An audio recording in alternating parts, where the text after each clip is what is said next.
Welcome back to the Senior Health Podcast, where we explore the wisdom of aging with clarity and strength. Today, I want to begin with something many of us notice after 60. You're on the stairs and suddenly you pause before the next step, or you reach for a railing even though your legs feel strong.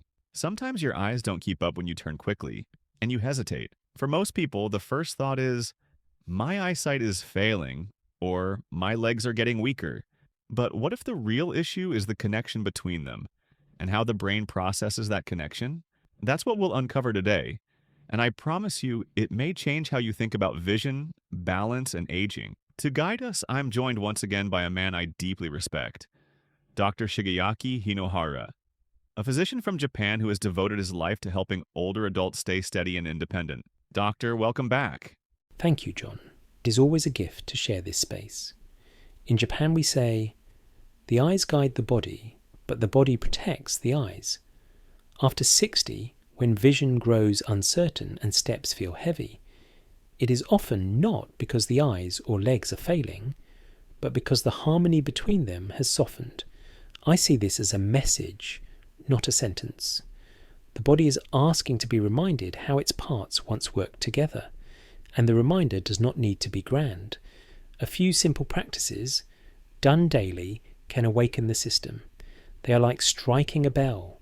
The sound spreads far beyond the touch. That's beautifully said. And I think many of our listeners are leaning in right now wondering, why does this really happen? What changes inside the body after 60 that makes something as basic as walking feel less secure? Doctor, in Western medicine, we usually explain balance as a teamwork of three systems: vision, the inner ear, and the muscles. When one weakens, the brain struggles to coordinate the rest. But I'd like to hear your perspective. Why do these issues seem to appear so suddenly after 60? I often compare the body to an orchestra. In youth, every instrument plays clearly: sight, hearing, muscle reflexes, coordination. As the years pass, some instruments grow quieter. The music continues, but the timing is off. That is why a person who once stepped easily now pauses or misjudges distance. From the standpoint of traditional Japanese medicine, the problem is not always decay but silence. The pathways between the senses and the brain become less active, like a river that slows when not stirred.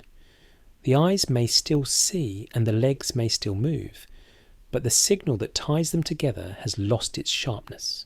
That image of a slowed river really resonates.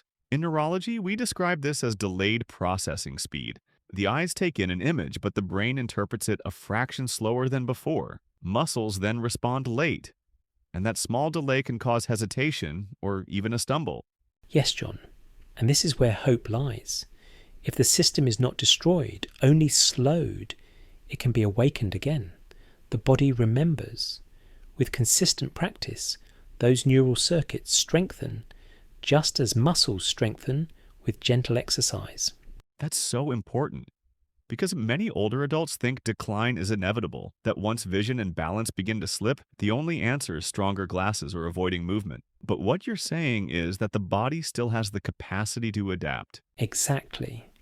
There is a Japanese saying, "The bamboo bends but does not break." Aging does not mean helplessness. It means learning to move differently, with more awareness. When we invite the eyes and brain to practice together, even for seconds each day, they begin to move like bamboo in the wind, flexible but steady. So the decline isn't a closed door. It's an invitation to train differently, to give the system gentle challenges that keep it sharp. Yes, and that is what I wish to show today, how a few focused habits can reopen that door. Doctor, before we introduce the practices, I think it's important to highlight the mistakes that often make these problems worse. In my patients, I notice two big ones. They lean entirely on their glasses, assuming sharper lenses will solve everything, and they reduce movement because they're afraid of falling. What patterns do you see? You are correct, John. I often notice three habits that quietly weaken balance. The first is dependence on glasses. Glasses correct vision, but they do not train the eyes. When people stop challenging their ability to shift focus, the muscles around the lens weaken, just as legs weaken if they never climb stairs. The second mistake is stillness from fear. An older adult feels unstable, so they walk less. But movement is the very thing that keeps reflexes alive. Avoiding it may prevent a fall today, but it increases the risk tomorrow. The third is loss of rhythm. The body thrives on patterns, sleeping, eating, walking at consistent times. When routines dissolve, the nervous system loses its timing. A person may sleep late, eat irregularly, and move only when convenient. Over time, the body forgets its own rhythm, and balance becomes uncertain. That really connects with Western research. We now know that circadian rhythm regulates not just hormones, but also coordination and stability. Disrupted rhythm creates clumsiness. So, when you say rhythm is health, modern science agrees. Yes, whether east or west, the lesson is the same. The body needs practice and rhythm. Without them, it hesitates. With them, it flows. So, for our listeners, the big three mistakes are relying only on glasses, avoiding movement out of fear, and letting rhythm slip away. Each of these feels protective at first, but they actually weaken the very systems we want to preserve. Exactly. And the beauty is these mistakes can be reversed. With simple habits, we can remind the eyes, the brain, and the body how to work together again. Then let's get to those habits. Could you walk us through the first of your three practices? Doctor, let's move into the heart of today's conversation. You've said there are 3 daily practices that can help older adults restore vision and balance. What's the first one? The first is near-far focus. Hold a finger or thumb 8 inches from your nose. Focus on it clearly for 5 seconds, then shift your gaze to an object across the room for another 5 seconds. Repeat for 1 minute. This strengthens the ciliary muscles that allow the eyes to adjust distance. But more than that, it reactivates the brain circuits responsible for reaction time. Many people believe their eyes are failing, but often it is simply disuse. This exercise reminds them to respond. That's practical, and there's strong data behind it.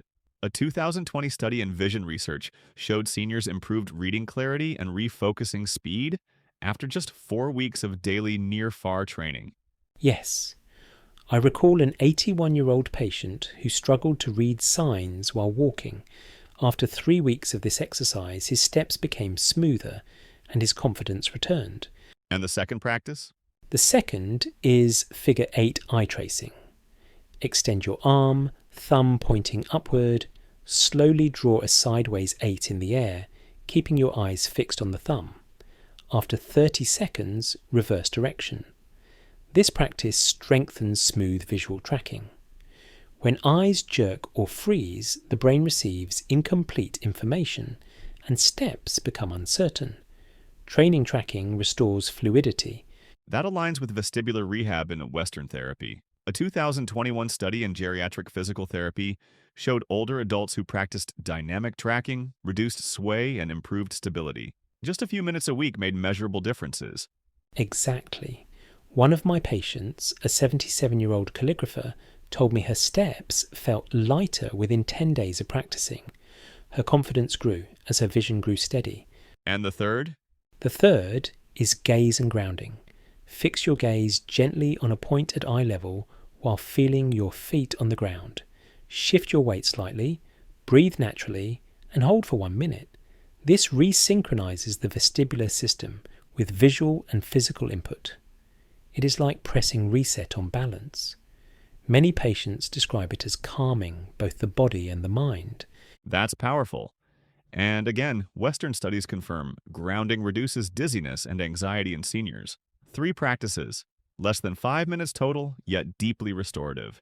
Doctor, what I love about these practices is how they bridge tradition and science. In Western medicine, we talk about neuroplasticity, the brain's ability to adapt even in later years. Your exercises feel like practical ways of stimulating that plasticity. Yes, John. Traditional Japanese medicine speaks of harmony and flow. Modern science describes circuits and processing. But they point to the same truth. The body is not finished learning. Even in the 8th or 9th decade, it can respond if given clear signals. That's incredibly encouraging. Many older adults believe decline is a one-way path. But what you're describing and what research supports is that the nervous system can be reawakened. Exactly. Let me share the story of Keiko, a 79-year-old teacher. She came to me afraid to walk outside alone. She said, "My legs are strong, but the ground feels uncertain." I asked her to begin only with near-far focus each morning. Within 2 weeks, she noticed smoother steps when moving between rooms. We added figure-8 tracing and later gaze and grounding. By the 3rd month, she walked to the park alone. With tears, she told me, "The world feels steady again." This was not magic. It was her own body remembering. That story says it all. These are not extreme interventions, just a few minutes a day that can restore freedom. So, for our listeners at home, let me summarize a simple plan. Near-far focus, 1 minute every morning. Figure 8. Tracing, a minute or two, several times a week. Gaze and grounding, 1 minute daily for calmness and stability. Less than 5 minutes total, but with steady practice, the benefits grow. Yes, consistency is more important than intensity. A single drop of water seems small, but over time, it shapes stone.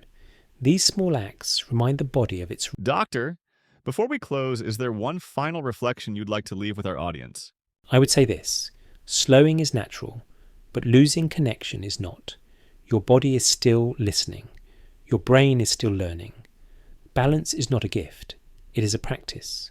Begin gently. Trust the process, and the harmony will return. Beautifully said. Doctor, thank you for sharing your wisdom. And to our listeners, try these practices for 7 days and notice the difference. This has been the Senior Health Podcast. Until next time, stay steady and keep moving forward. This has been the Senior Health Podcast. Until next time, stay steady and keep moving forward.